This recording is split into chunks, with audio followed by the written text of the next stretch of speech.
I have a problem, you guys. My van is broken.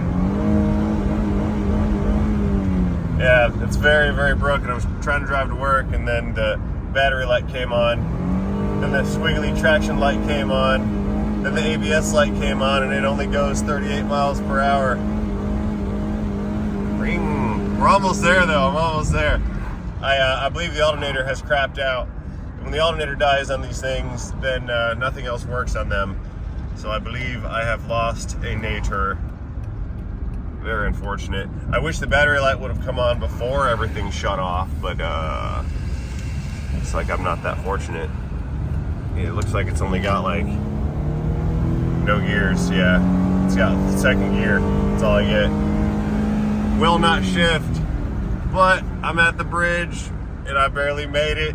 No way. That's awesome. Come on, blow up, van. Piece of junk. Unbelievable. I don't like things that prove themselves unreliable. Don't like them at all. But I made it. I'm back. Woo! Sweet. Not walking today. All right. Made it. Let's see what it does. Shut it off. Let's shut it back on. Yep. Dave, I made it. The van almost died. That's because there's a valve cover leaking oil all over the alternator. You're gonna love this. You're gonna love it. Hey, kiddo. Oh, this is my temporary solution because it did that on the way here, and I'm like, well. There you go. Put a jump box on it. At 9 volts. That's crazy. Yeah, check this out. In classic Honda Odyssey fashion, see all that oil right there that's running down on top of the alternator? It's soaking the nadir in engine oil, and it fried the nadir out. Hey Justin, can you hop inside of this thing real quick and just fire it up? I want to see if we can't see that oil leak. We're not making a video about this one. We're actually going to make a video about a shop that blatantly ripped off their customer, and I got the evidence to prove it, and I choose violence today, so I want to see that. But we're going to see this oil leak right here first. It's a slowish kind of week because we're approaching the Christmas holiday, so it's like a pre-holiday. It's like perpetual Friday this week. I'd really like to see that oil. I've seen it before. It comes out like right here. We should see a good steady run of lubricant leaking onto the alternator's regulator. Yeah, I'm not seeing it yet though. Maybe I ran out of oil and it's done leaking. Well, we can see there's plenty of it. Come on, oil leak. Check back in a second. Yeah, take a look. Nominal battery voltage. We're just sitting at 12 volts right now. Hey, click the high beams on, would you? Yeah, look at that, 11.9. All right, you're good. Still don't see that oil coming out, though. I saw it the other day. This thing already left me stranded once a week ago, and I barely got it home. And when I got it home, I shut it off and then hit the key, restarted the thing, and it fired right back up, no problem. But then today, on the way back to work, it tried to leave me stranded again, but I was prepared. I brought a jumper box with me. Not gonna fool me twice there, Honda.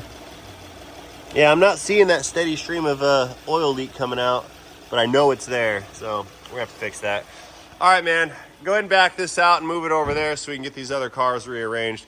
Let's go open up the packages of evidence. I have evidence, and I choose violence, like I said. I would like to scold shops for making mistakes and then not owning up to their mistakes and then making their customers pay for their negligence and then lying about it. That all happened. So we're gonna come over here and open up some goodies real quick. Like I've got an axle right here, and I've got some TRQ wheel bearings right there. Right there and right there. So here's the story on this situation as I see it. These components for I believe a Toyota Avalon. And the guy that owns it, he lives out in California. He called me up one day, He's an Amsoil customer. Buys all of his Amsoil fluids for his vehicles from me. He calls me up the other day and he's like, Ray, I'm hearing this weird kind of groany, whiny noise. And he was asking me about tires. And I said, you should probably go get it looked at before you put tires on it, because you don't know exactly what the problem is. It's not a bearing, that's a hub. Where's the rest of it? He had the tires looked at, and the tire shop said, yeah, man, you need some tires. They're not the greatest, a little bit of wear on them. So he said, okay, go ahead, put some tires on it. And he put some tires on it, and the noise was still there. It was like a helicopter, like a grinding, rhythmic, thumping, humming noise while driving. So he took it back to the shop. The shop said, hey, man, you got a bad wheel bearing. So he's like, all right, how much to replace the wheel bearing? And they told him, and he said, let's just do both of them, because he's figuring if one wheel bearing is going to go bad, then the other wheel bearing might be on its way out. Which makes sense. I like to replace things in pairs too. It's good due diligence, and it's good to make things that are on opposing sides of a vehicle even. Like you wouldn't put brakes on one side, you'd do both sides. That's just the way you do things. So for the sake of anonymity, let's just call this customer Joseph, okay? So Joseph authorizes the replacement of the two wheel bearings. Now, I don't have the complete bearing here, but I do have the outer hubs. This is where the brake rotors are going to sit over top of, and then the caliper will bolt to it, and then that's where your pads and whatnot go. Well, this section right here, this is where the hub goes. There's going to be a bearing that presses into the steering knuckle on either side of the vehicle. This is the inside race of that bearing. There should be an outer race of that bearing, and then the two packs of balls within the housing are going to be kind of located in that area right there. Now, the way that works is when you assemble it, your axle is going to spline into the hub. See the splines right there, and on the inside it'll spline into the hub, and then you will take your axle nut and you'll bolt it down and set it to a specific torque. That way, when the nut tightens down, it's going to clamp onto the bearings, squeeze them together. That's called preload, and that's what holds the entire assembly together, because you can see this is one half of a bearing and then there's another half, but there's nothing connecting them. So the thing that connects them is the axle shaft that runs through the center spline hole on the hub. Make sense? Here, I have here another bearing out of another vehicle. I use this on the press because it's good to press off of, but we can see, it's two of them actually. See the balls inside of that one right there? This one here has its other little inner race area. Does that make sense? So this guy would press into there, and that's what's going to ride on the ball bearings. And then there's a second set on the other side. And of course, the hub flange, or the inner race rather, will sit on those other bearings, and that's how you get the load bearing, wheel bearing assembly, right? So it's critical that these two pieces, this one and its counterpart on the other side of the bearing assembly, those guys be pressed together. And if you'll excuse the incorrect scale, like I said, when this is assembled, the axle will push on the inner race, the hub will push on the outer race, and then of course the nut squeezes those guys together and keeps the pack within specified tolerances. So this is the part where I chose violence, where I get upset, because this is the part where they lied. Now, what you'll notice is I've got the two axle nuts that thread down over this axle shaft right here, and this is what provides us the load and the clamping force on that bearing pack. Now, this is a very critical fastener. That's why it's a 12-point, not easy to get a hold of, and these things tend to run like 180 to, let's call it 300 foot-pounds of torque, depending on the size of the bearing and the size of your equipment and whatnot. Well, what you'll notice is that little divot right there. See that little dent right there? What'll happen is when you put this thing on and you torque this nut down, what you're supposed to do is find the groove that is cut into the axle shaft itself. So after this is screwed in, it's all torqued down, you'll find that groove, and you will take a chisel or a punch and a hammer, and you will take this nut flange and you will bend that flange down into that groove, effectively locking this nut onto the splines or onto the shaft of the constant velocity drive axle. That's why these are supposed to be a one-time use only fastener. When you want to remove them, what you have to do is get underneath of it with a pry bar or a chisel or a punch and bend that little tab back out. That way, that tab's not grinding into the threads that's on the axle shaft, destroying all the threads. And this is where the other shop had failed, because what they had done, and keep in mind, this happened out in California, sorry. This happened in California, and I'm just getting all this information from the pictures and from the evidence that I have here in front of me. This is the actual components that came off the guy's car. This axle and these two hubs right here. This is mine. This stuff belongs to Joe in California, and so do the axle nuts. So what they did is, after they did the wheel bearing replacement, they put it all back together and they ran down the nut, and you can see here, they took their chisel and they chiseled this guy into the groove, and they also chiseled it on this side right here. So they effectively pinched this nut and jammed those threads into these threads on the axle shaft, effectively locking everything into place like they should have. But the problem is something happened where either the bearing was damaged during installation, or they failed to secure this with the proper torque. Now, in doing so, what that allowed to happen was space to occur between the inner race and the outer race in the bearing pack. And when that space occurred, those races separated some, and that destroyed the clearances that are set for the ball bearings within the bearing pack itself. So this thing started flopping around and moving, and it was moving with the axle, but it was moving against its centered position on the wheel spindle itself. So effectively, the bearing was coming apart because the thing that holds it back together was not holding it back together. So the guy took the car back to the shop and said, "Hey, this bearing you guys just put in like yesterday, it's making noise, it's making the same growling sound, yada yada. What do we do about that?" And they said, "Oh, well, the bearing's under warranty, no problem. We'll just warranty the bearing." Okay, which, you know, it's technically under warranty, but not for parts craftsmanship. It should have been under warranty for workmanship, because these things don't fail out of the box. They fail due to the incorrect installation of them. I've never had a brand new wheel bearing like this that was the correct part of a good manufacturer. And TRQ's fairly decent. They're trusted, reliable quality, but it's fairly decent parts. They don't just send out horribly made ball bearings. So I am of the opinion, about 99.7% positive, that there was a failure during installation that caused that brand new bearing to continue making noises. And these things happen. Sometimes when you press them in and out, you'll separate them, or you'll break one of the balls inside, or it goes in a little crooked. There's a lot of things that can happen that can cause the bearing to make noise during install. And, you know, stuff happens, no big deal. But what happened is, when my man Joseph brought his car back, they said, "Well, the threads are damaged on the axle nut, or on the axle, and you're going to have to replace the axle also."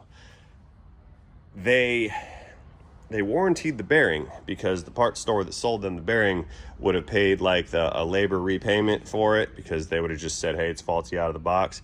And so the shop would have gotten paid again to replace the bearing that they had just replaced. But they told my man that it was because the threads failed. The threads failed on the axle, and that's what caused the bearing to fail. So the bearing's under warranty, but they said, "Hey man, you got to buy yourself a new axle for it." And I said, well, he called me, told me the story, and I said, that doesn't really seem right, because those threads are, you know, incredibly tough. They're steel. They're made out of metallic metals, right?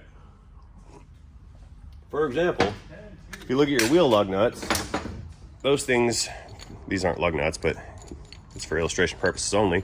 Your lug nuts, they go on and off and on and off and on and off, thousands and thousands of cycles. And they're like a third of the size of this axle right here. Those threads didn't fail.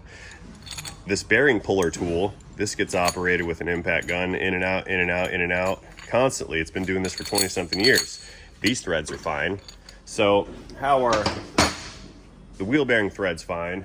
How are the brake caliper threads fine? How are the lug nut threads fine? But these threads right here are not fine. And the answer is when they went to remove this the second time to warranty the bearing, because it wasn't tight enough, which is what caused the bearing to fail. What they did not do is they did not go back in here and bend these tabs back out in order to get clearance for the threads to unthread from the axle nut. They just put an impact over it, hit it with a socket, and just they impacted the thing right off. Well, since this thing was pinched in, oh look, the old one has impact marks on it from them hitting it with a hammer too. I wonder if they may have even actually hit the front of the threaded surface on the nut or the axle itself and boogered up the threads that way. That also could have happened. But regardless, however those threads got damaged, it wasn't due to the fact that the threads were worn out like the shop had told my guy, because like I said, they made him buy a new axle after they tore the threads out of it. So whether they hit this with a hammer or failed to bend these tabs back out, and clearly we can see that they failed to bend the tabs back out, because if you look right here, you can see how, let me get a light, a little bit better light. You can see how that is not round in shape. It's clearly distorted. It's ovular in nature. And there's an indentation here and an indentation here. Now if we look inside, we can see there are no threads left over inside of this nut. Maybe some on the back side, but they've been rolled a little bit as well. Those are boogered up threads. So what they did is, after they told the guy, hey, you need to replace this axle, they did not accept the responsibility for the negligence that caused the threads to become damaged on this axle. So he goes out to the shop, and I'm on the phone with him, and I say, hey, you know what really happened is they forgot to bend this pinch out on the nut, or they hit the end of the axle with a hammer trying to get the splines to separate from the splined hub during disassembly.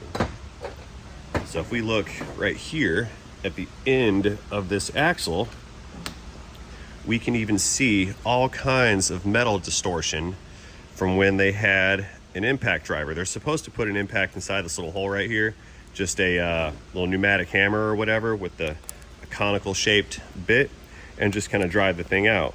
But it looks like they missed and they hit it here, or they hit it with a hammer or something. But this action right here, hitting this, would have mushroomed out the threads right here, effectively expanding these threads, which the nut had to push past in order to get the nut off of the end of the axle. But they told the guy, hey, sorry about your luck there, buddy. You got to buy a new axle to the tune of a couple $100s. And they even charged him to put it in, which is what upset me, because I can tell from 3,000 and some change miles away, that even over the phone without even seeing any of this, that this was done through negligence and not because the threads are worn out or the solid metal shaft just decided to fail. Solid pieces of metal don't fail. They just don't. That's not how physics works. But the problem is the service manager of this particular automotive shop in wherever, California, they lied to my guy's face. And the service manager even said that he was standing with the technician watching him do it, and he said that the technician didn't do anything wrong. But I disagree, because I believe the evidence right here in front of us indicates very clearly that this was not disassembled correctly. And if it wasn't disassembled correctly, I can hypothesize that it was not assembled correctly, because if it had been assembled correctly, then we would have had the proper torque on the shaft and the bearing never would have failed. What I think had happened is when they were trying to get the axle to come out from the hub, they took the original nut, they unscrewed it some, keep in mind there's still that indentation there that they did not bend outwards. So that chewed up some of the threads on the way out. Then, with this thing hanging out mostly off the edge, they came through with a hammer and they used the nut on the end of the threads to protect the threads while they hammered it off. And if we were to look past this, I believe, let me zoom in some, I believe you guys can see the distortion taking place at the crown of this nut. Look at that, it's folded over off to the right. See how this right here is vertical on this side? More light. See how it's vertical on the left side, but then on the right side it's got that real sharp angle, like 35, 40 something degrees. That's from hitting this surface right here with a hammer, trying to drive that nut out of the splines on these hubs. So they hit this thing with a hammer after not bending the tab out, which boogered up some of the threads. Then they stuck an impact on it and impacted the thing off. That was the first time, first visit. So then this thing clearly is not going to go back on because, I mean, it's not, there's no threads in there. It already pulled metal out and ruined these threads. So they got a hold of another one, another axle nut. But the problem is, when they put this axle nut back on, it wasn't going to go on all the way because these threads were already suffering some level of damage. And if we look into this axle nut, we can see it at the base thread. See how that's all chewed up right here? Right here, that means this nut was installed on a set of threads that was already damaged. So that tells me that from the get-go, they began to damage the threads on the CV axle itself. And then they lied about it when it turned into a problem. So this is where I take issue in this business, and this is the stuff that gives us all a bad name. Because even after my guy called me up and I pretty much said on the phone while the guy was standing there, hey, this is what I think happened. I even made the dude a video where I took, just some nuts and bolts and I used them as props to illustrate what I thought had happened with these pinch lock nuts. And the service manager was standing there right next to the guy. I'm on the phone and he said none of that stuff actually happened. The threads broke all by themselves. Well, I don't buy that for one single second. This is the problem with the industry. You caused this. You broke it. It was your negligence that damaged these threads on this axle. And I don't think that that's the customer's responsibility to pay for your technician's negligence. And furthermore, lying to people will only serve to get you caught up in the end. That will get you caught. That will get you exposed on the internet, unfortunately, because these are the 2020s and this is how we do things. You can't just call somebody up and register your complaint. You got to blast them in a public forum to get anything done. I'm not saying anything's going to be resolved out of this, because any shop that's scummy enough to lie to someone's face twice and then charge them money for their own shortcomings is never going to own up to their end of the responsibility on the deal. But the evidence is so incredibly clear, especially in this case. Like, take a look. This light's murdering me. It's got a motion sensor on it and I can't bypass it. Anyway, if you take a look at this plane on these threads right here. Look how much material has been chewed away out of those threads and removed from this axle nut, from this axle shaft, from these nuts being run up and down, up and down, up and down, trying to achieve the proper torque. So yes, they did in fact need a new CV axle. However, I don't think my guy should have had to have paid for this, because this was your fault. You broke this other shop. It wasn't you, it was the people working on it. And you don't have to get mad at the guy that did it. Stuff happens, I understand, but that's a training thing. That's not a let's make the customer pay for it thing. And it just kills me that even when confronted with a very good, logical, clear argument against how the threads just wore out, because that's what they said to me. They said the threads wore out. I don't think those threads wore out, because that's not how metal works. Metal doesn't wear out like that. This is not a high friction surface. It's threads. But even after being confronted with all that evidence, The guy doubled down and said, nope, I was standing there. I watched it happen, which puzzles me because if you're running a shop in a business and you got an employee over there working and you're a member of management staff, does that mean you're just standing there the whole time just watching people work? Like they're paying you to just stand there to watch your employees work? Don't you have anything else to do? Of course you do. You're a member of management. You should have been in the office sending some faxes or getting chewed out by the boss or trying to make the deposit for the day. Or there's a billion things management staff should be doing other than standing there watching an employee work through a set of 2 wheel bearings and a CV axle. I don't believe that for 1 second. What I do believe is that's the lie that you told the customer to his face when he came to you and presented you with some evidence that was contrary to your statement that was absolving you of the financial responsibility of these broken parts. And this is where shops lose, and this is where the rest of us all lose, and this is where our reputation loses. You guys got to quit doing this. If you break it, you bought it. Yeah, darling. What is it? What? Let me see. What, this? Yeah, I want to ride on it. You want to ride? No, not that one. You can't ride on that one. Why? Because I said you can ride on the other one, though. If I don't know where it is. I don't know where it is either, but you have to find it.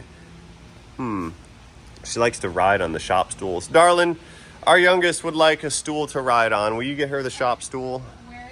I don't know. Oh, honey, it's in here. Go get it. Go on, Munchkin. She likes to ride on stuff. Drive it around the shop. Anyway, where was I? I forgot. Yeah, something about, lying to your customers, not taking responsibility for the stuff that you broke, and then lying to other people when they challenge you about it. And so what I decided I was going to do is seek blood on this one. I wanted to publicly shame somebody. I don't want the guy getting internet canceled, or I don't want damage to be caused by them, because they will get theirs in the end, and it's not my job to administer justice or anything like that. But this is for all the people that actually do care. This is for the shop owners that may have employees that break things. And when that happens, you gotta swallow it, because this is the kind of thing that will come back to you later on. It could be today, it could be next week, it could be next year, it could be while you're on your deathbed. But karma always does return full circle times 3. That is the nature of the universe here. So you guys need to quit doing this. Stop ripping off people. Plus, as a business, you lost really bad, because people aren't dumb. They can see through BS, and they know when they're being fed a line of bull. And that's what happened in this situation when my guy talked to the service manager about, well, how did this wear out all of a sudden? He's like, well, threads and metal wear out, and this is just something that happens. He just blamed it on an act of God. And the reality is, it was just an act of ignorance. It was a failure to train. It was the fact that shops just hire people that aren't qualified and say, here you go, have fun, go make some money. This is a management failure. This is a failure from the top down, which could have been avoided. And it troubles me to know that the consumers, that the vehicle owners, that the people that are customers that are paying money for a service get the shaft when a mistake that's going to cost a couple $100 gets made. It's not fair to break people's things and then make them pay for it. And believe me, I'm all for making people pay for their stuff. That's just how the world works. We trade currencies, so we're not trading commodities. Because nobody wants to carry around a bag of chickens, right?